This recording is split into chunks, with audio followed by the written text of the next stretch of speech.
This is part 2 because my phone ran out of storage. So I better quickly hurry this up.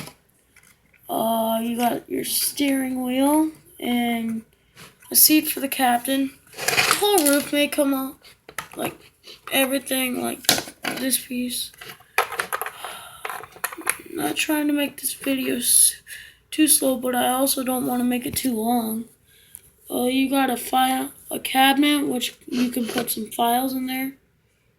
And then you got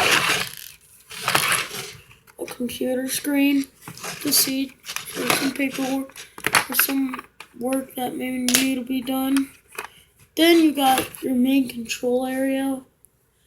Well, that's all for now. Thanks for watching. See you in the next video.